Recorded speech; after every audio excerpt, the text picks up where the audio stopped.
are dealing with a situation where their child is going to be, born with a fatal deformity. Now, not only are they having to go through that, and if they choose to abort, they are also going to have to deal with the abortion on top of that. And one trauma does not heal if you slap another trauma on top of it. And that's exactly what abortion is. It's traumatizing. And so we have to just dispel, this idea that abortion is this quick solution, just the easiest solution to all of our problems. And that's something we see with the Let Them Live moms, and all of the moms that we encounter is they've bought into, or they've been told this lie that abortion is this quick fix and it'll just be gone. And we owe women a lot more to tell them the truth. Absolutely. Well, I'm a journalist, so I have to push you guys a little bit. Got to be a little tough on you. That's my job here. I have the easy job. I get to ask the hard questions. Well, so what if though it's not a case where the child is not viable or won't live long? What if it is?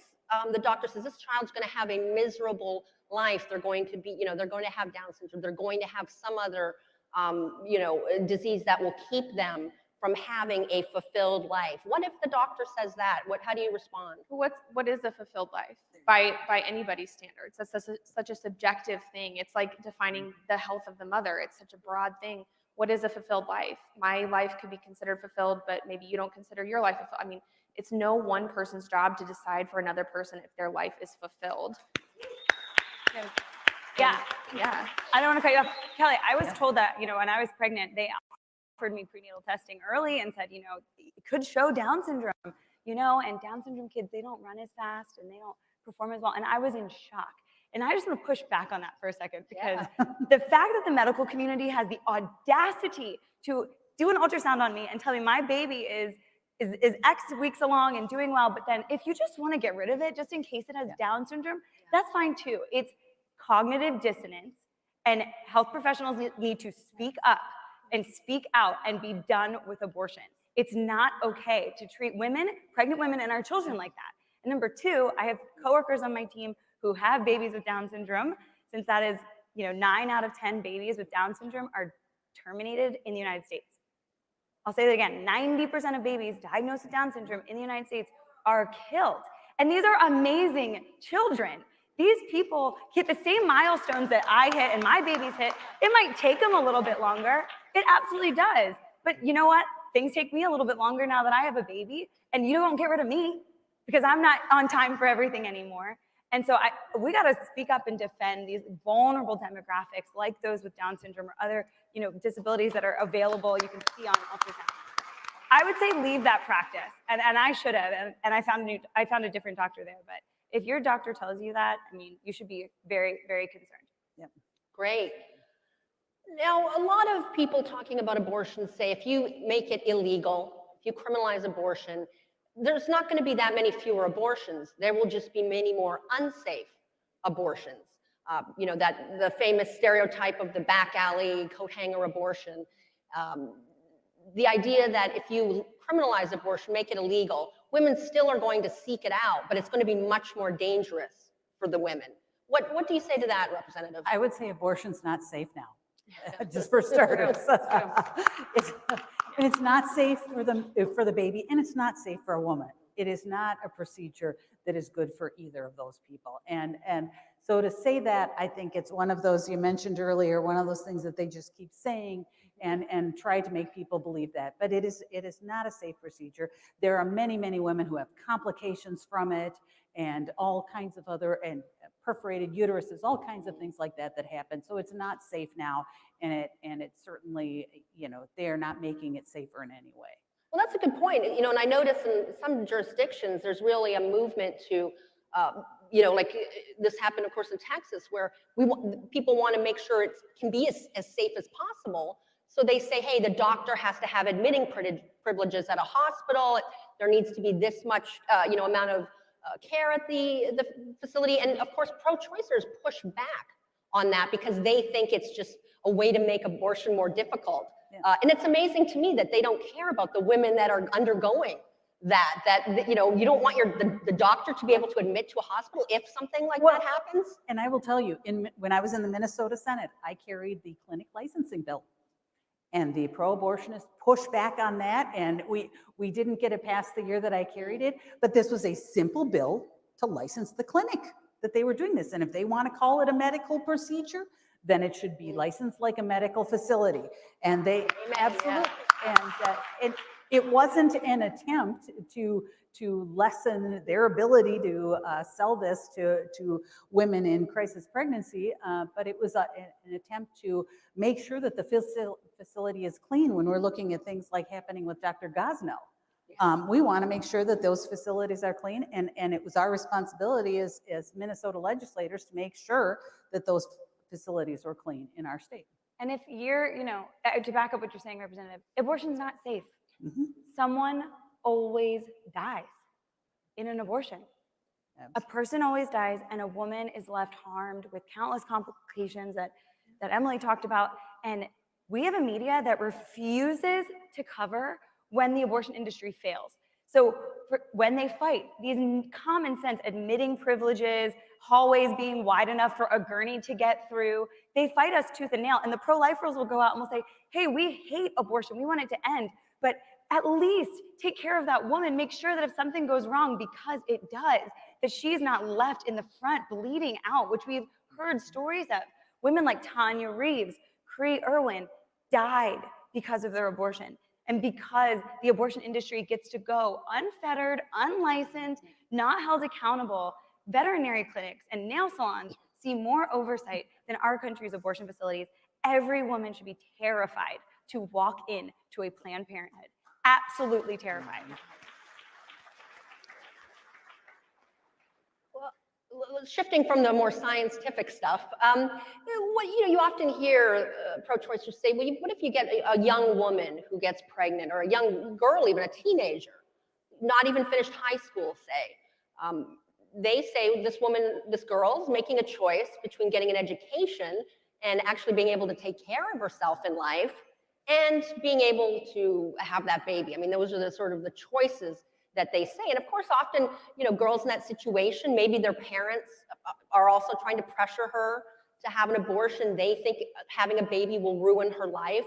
Often at that age, the guy is not really in the picture. He's reluctant. He's probably putting some pressure on her as well. What do you say to that girl, Emily? Yeah, well, this is something we unfortunately have to deal with every single day at Let Them Live and other crisis pregnancy centers as well. Anybody that is helping women with these decisions.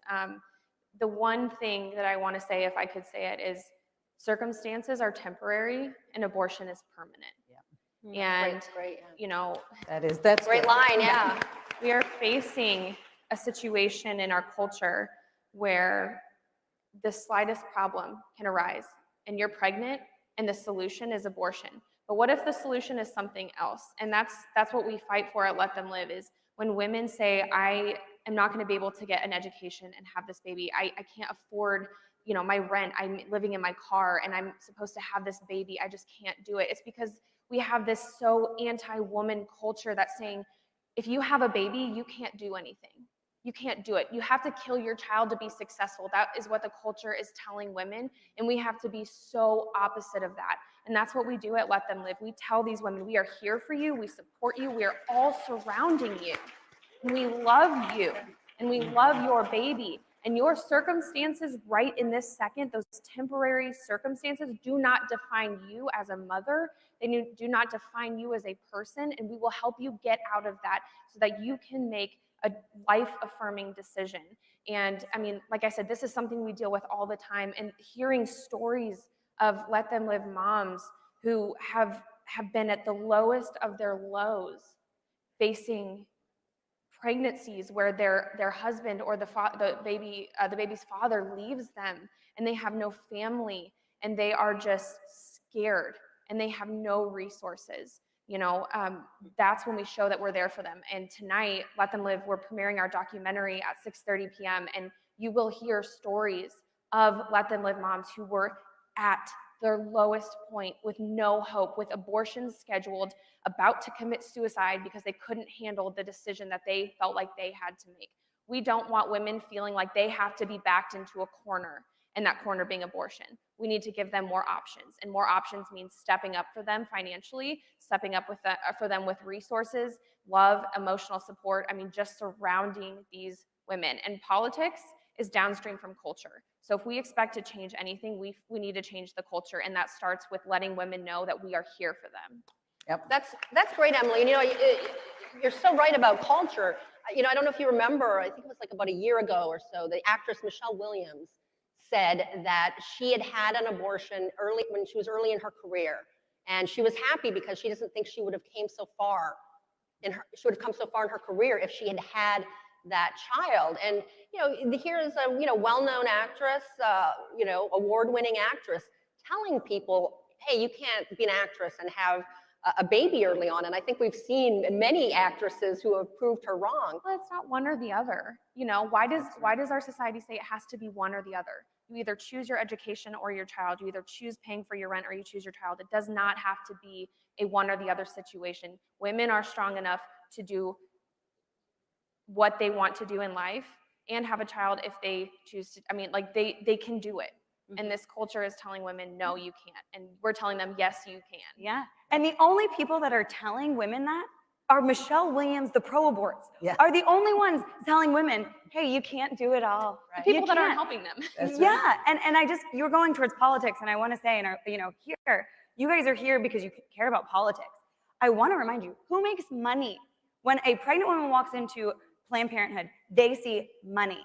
When they walk into Let Them Live, Live Action, a pregnancy resource center, we're like, let's just help you. All of the things that we do for free. The pro-life movement is here to volunteer our kindness and our love and support. So if you're like, yeah, I don't understand why abortion is really so entwined in our government affairs and our culture, follow the money. The government funding that they get still to this day is used to market to all of our family and friends their own stuff. And they turn around and they can prop up these politicians that go to DC and make sure that abortion's protected. It's sick.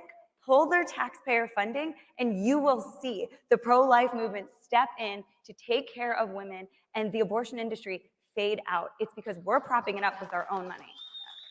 Well, I have to say I had a few more hard questions to ask you, but our time is up. But I have to say, you ladies, lovely ladies, answered every question with aplomb, and I can't imagine somebody coming away from talking with one of you without having their hearts changed and their minds. So thank you so much to the panelists.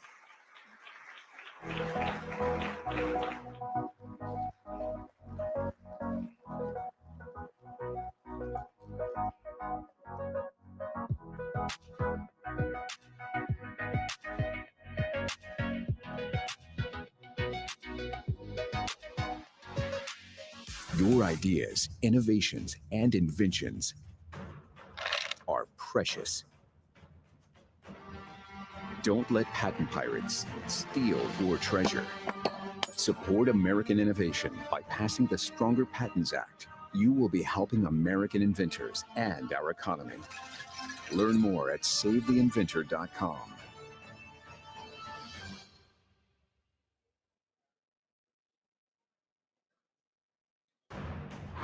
Stolen inventions. Tell no tales. Stop big tech and their patent pirating ways. Support American innovation by passing the Stronger Patents Act. You will be helping American inventors and our economy. Learn more at SaveTheInventor.com.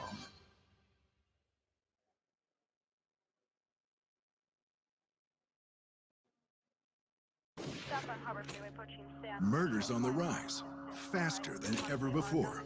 Biden appoints Vanita Gupta for a top job in the Justice Department. She supports defunding the police, led a group that wants to reduce punishments on white supremacists, even terrorists. When our cities burned, Gupta could have stood for law and order for victims. Instead, she advocated to let convicts out of jail. Biden promised unity, but this is a dangerous appointee at a dangerous time. Liberals spent a record amount of dark money to elect Biden. Now they are cashing in. Ron Klain led a top dark money group. Now Chief of Staff Gina McCarthy, from dark money to climate advisor, canceling the Keystone Pipeline, killing good union jobs. And why won't Biden reopen the schools, teachers unions, and their dark money? From personnel to policy, Biden is just starting to pay back all that dark money.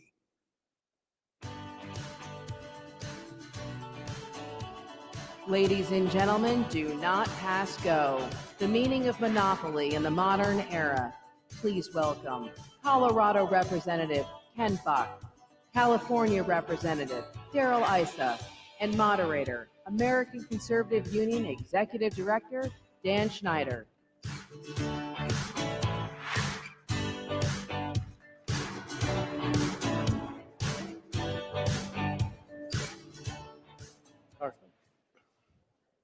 Thank you all. How many of you have a Twitter account? Facebook account? Parlor account. The very first day of CPAC, if you had been on your Twitter account or your Facebook account, and you tried to click on the CPAC.org link, you got a warning. You are malicious and dangerous. Now, interestingly enough, even though we've had the CPAC.org link for years, both of those tech companies said, oops, that was just a mistake. We didn't actually intend that. Something happened. Very first day of CPAC, that's what we faced. Conservatives know that big tech really does not like us. They're biased against us. They don't like us communicating freely. Yet, it's through these social media platforms that we've been able to get around the media bias that has existed for decades and decades. So, on one hand, we know that big tech is a problem, a serious problem, but on the other hand, it's really been our only solution except for talk radio. How do we get around the media censorship? That is a huge debate now among conservatives. We've got two great conservatives here today with us.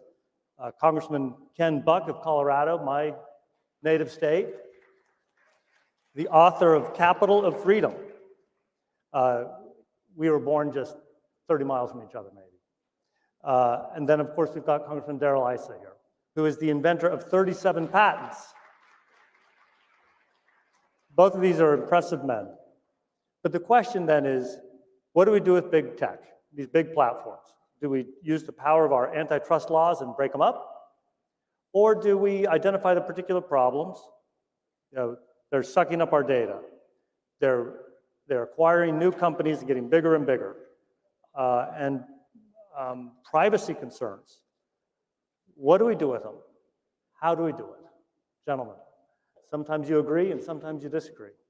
Well, I'm fortunate to serve on the antitrust subcommittee with Darrell Issa, and I have to tell you, we really have three issues. We have the monopoly issue, we have the speech issue, and we have the privacy issue. And I am focused on the monopoly issue. I believe that if we break these companies up or we create a competition in the marketplace, we will deal to a certain extent with the speech. We need to do things like make sure that a platform like Amazon can't create a product and compete with the company that is actually using Amazon. So it can't be a platform and have a line of business that operates on the platform. Apple can't compete with the apps on the App Store.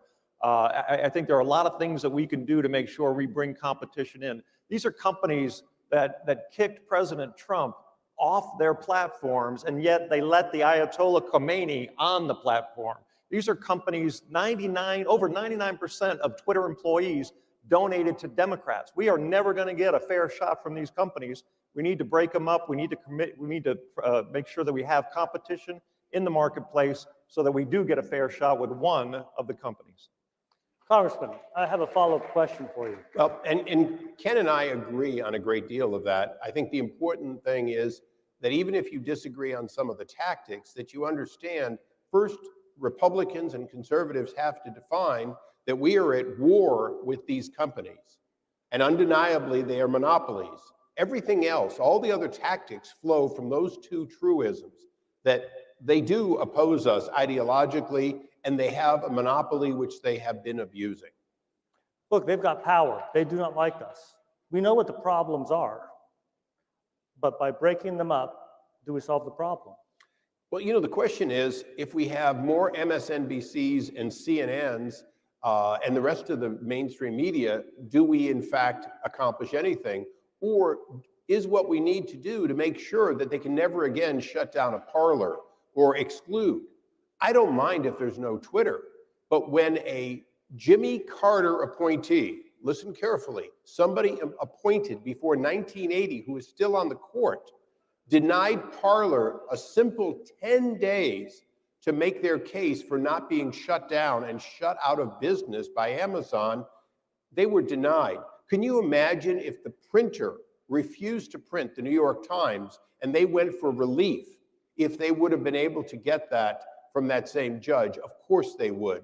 So, you know, when we look at making sure that we write laws and enforce them, one of the things we have to do, and this is something Ken and I serve on judiciary, also dealing with the courts, we've got to put an end to people that have been on the bench for 50 years being able to make those kinds of decisions and shutting off the only voice left when the monopolies had shut down the president. Well, one of the things we want to make sure, and Daryl and I agree about that, one of the things we want to make sure is that we understand what the unintended consequences are, that we have intended consequences. We don't want to create something that's worse than where we are today. I don't know how, but we don't want to do that. And we don't want to start opening up regulation, more regulation, to businesses in this country that are competing because the Democrats want to shut down every big corporation. So I think we have to be really careful. We know what we're doing, and we're aimed directly at these monopolies that are operating in this digital monopoly area. But one of the problems is Section 230. I shouldn't call it a problem yet. I'm not going to prejudge it for you two to answer. But Section 230, and this gets kind of complicated, but it basically gives a get out of jail for free card to the big tech companies so that if there's something on there that they don't like, they don't have to be held liable for it. But then they're not supposed to be controlling that. Congressman Chris Cox of California, the real force behind Section 230, had exactly the right reason to pass it. The internet providers should be exactly like the phone company or the trucking company. You can't hold the trucking company responsible for what's inside a box. You can't hold the post office responsible for everything that they ship, and you can't hold the phone companies responsible for what Ken and I say over the phone.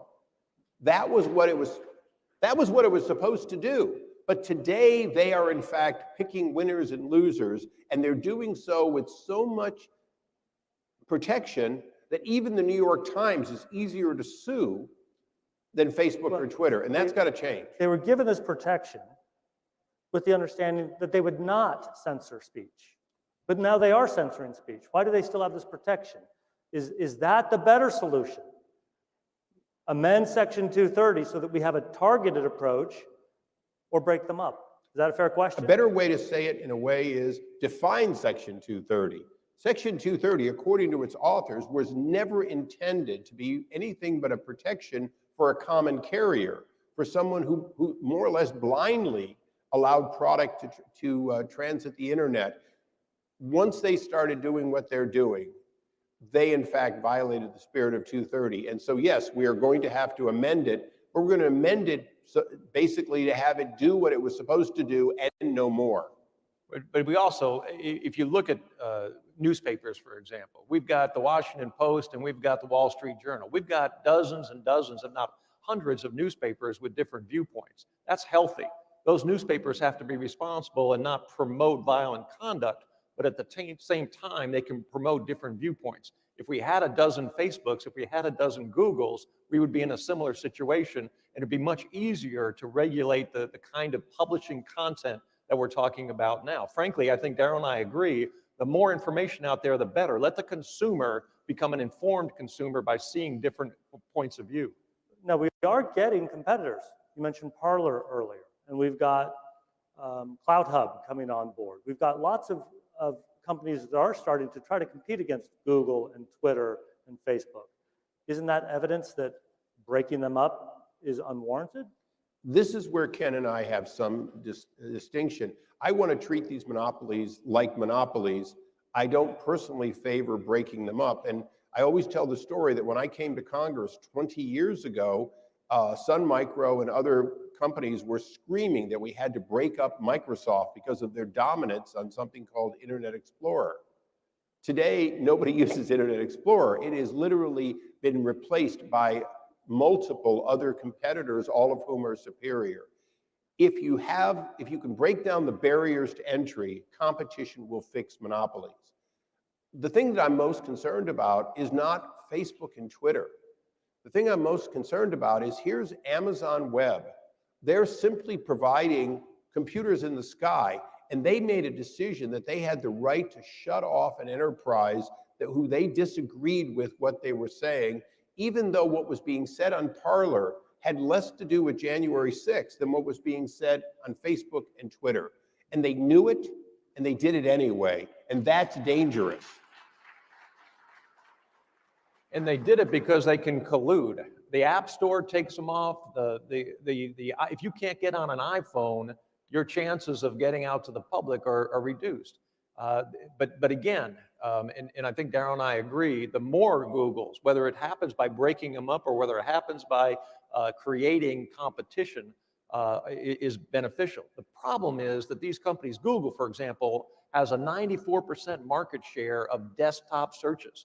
Very difficult to somehow create competition when they own so much of the space. Now, the Department of Justice currently is suing Google over its practices, I believe.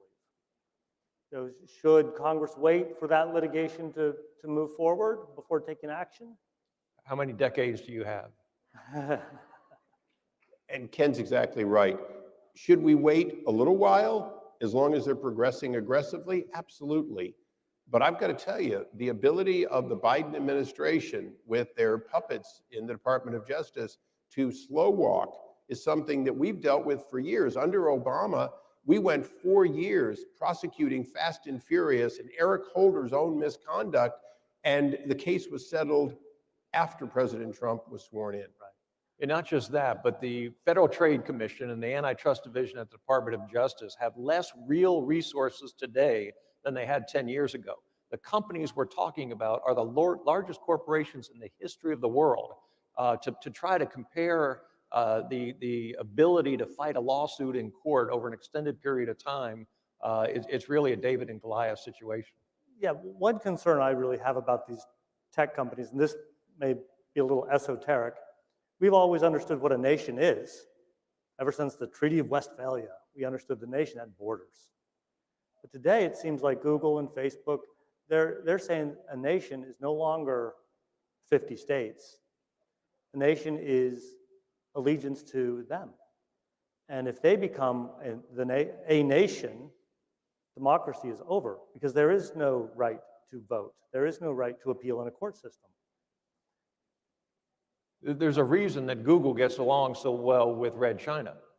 And the reason is they love that model.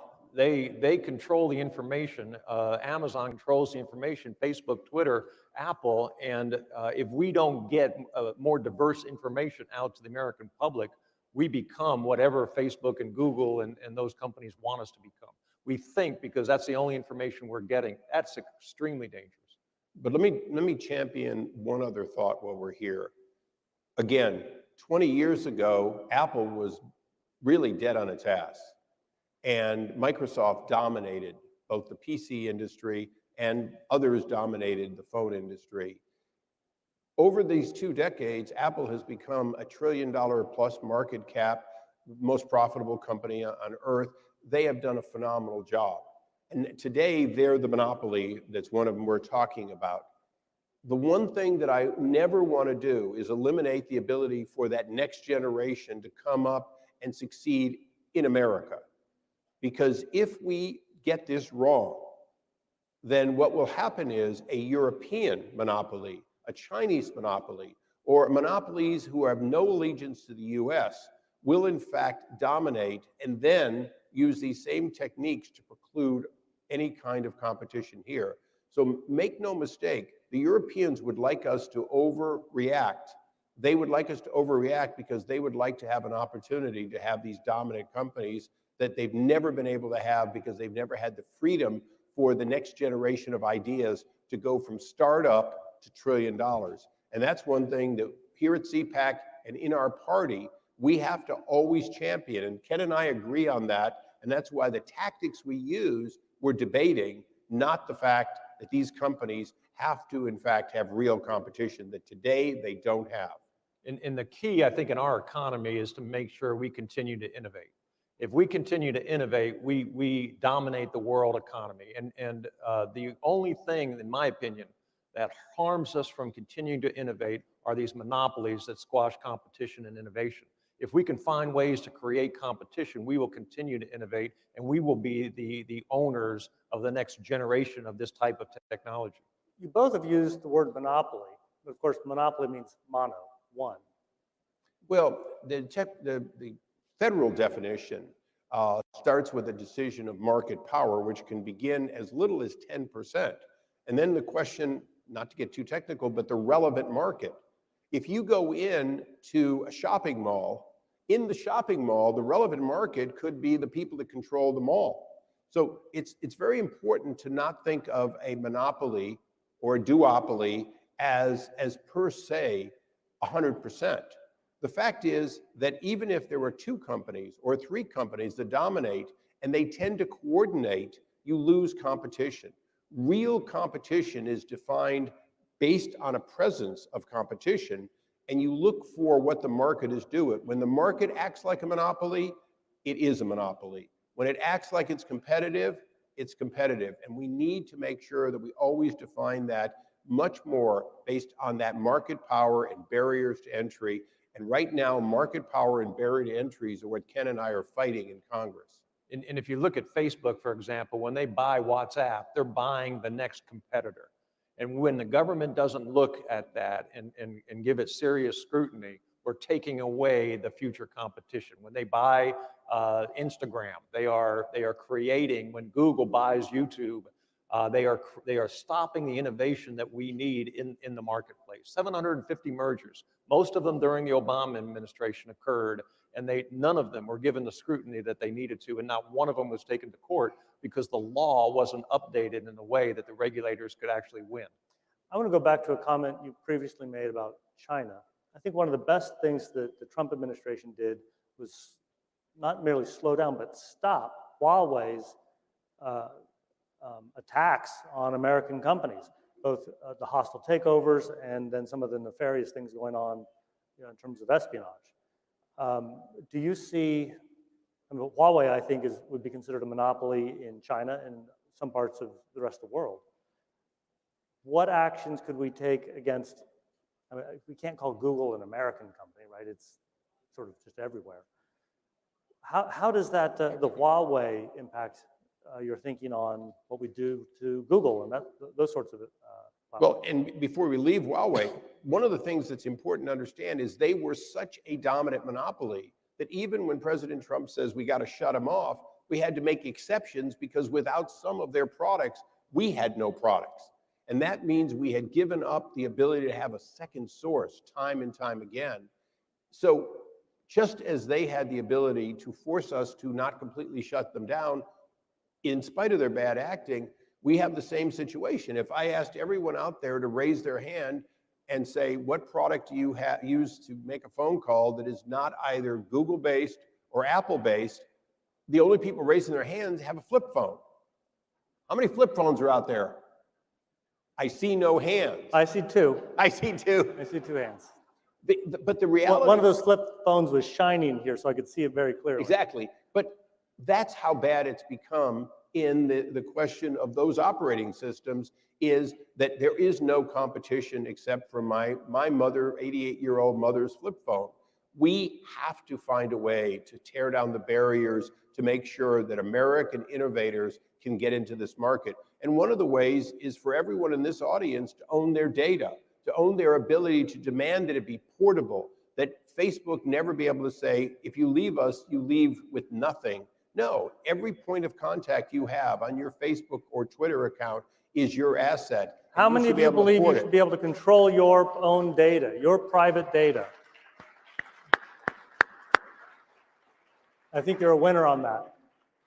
You are the most senior Republican on the relevant committee here. Do you have a last thought to share with us? Well, thank you. I was just going to agree with Daryl again, but I think that when you look at Huawei, you're looking, and you look at the Chinese Communist Party, there is no daylight between those two. When you're operating as a Chinese company, you're operating directly at the direction of the Chinese Communist Party. Well, gentlemen, thank you so much. This has been a very good discussion. These antitrust laws, these big platforms, we've got to figure out what we're going to do to protect our rights, to protect our privacy, to protect us from the different kinds of harm they intend to cause us. Thank you so much. Thank you.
Don't you agree we need voter ID and clean election rolls?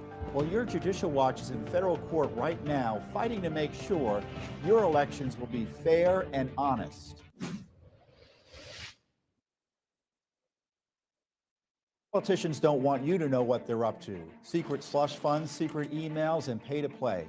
Judicial Watch is your watchdog in Washington, D.C., shining the light of transparency on our nation's capital.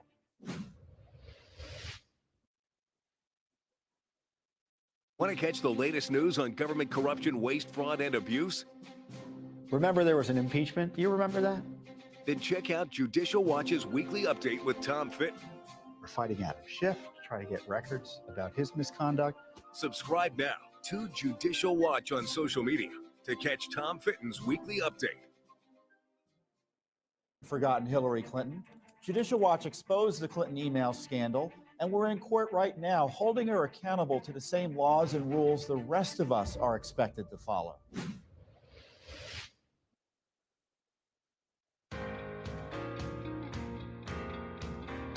And now, ladies and gentlemen, a discussion on the Eighth Amendment, cruel and unusual punishment. Does tough on crime messaging work on Election Day? Please welcome our panelists. From Deason Capital Services, LLC, Doug Deason. Florida Representative, Byron Donalds. The pollster for President Trump, Jim McLaughlin. Former Representative, Mark Walker. And your moderator, from the American Conservative Union Foundation, Brett Tolman.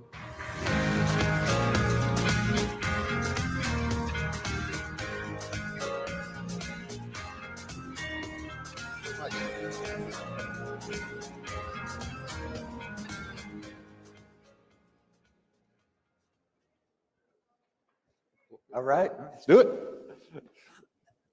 Folks, this may be the only time and place in the country where we're talking about preserving our constitutional rights and civil rights and not canceling them. And this is a panel that I've been looking forward to being with for a long time. And we have with us Representative Byron. Look, I'm going to tell you, Byron, when I saw you in jeans, I was excited. That's what I do. It's needed in Congress, for sure. We have Doug Deason, my friend. We have Mark Walker, who's running for the Senate.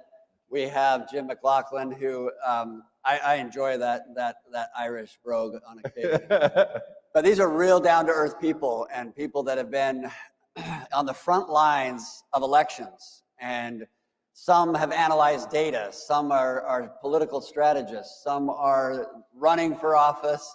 And there are others like myself that gets to sit back and gets to talk about criminal justice issues on, you know, John Bachman's show on Newsmax or on Bill O'Reilly. And now we all come together because we have a passion and an understanding. And what is that understanding? It's about the fact that it is a different day and age for conservatives who are running for office and the criminal justice system. So we're going to kick this off.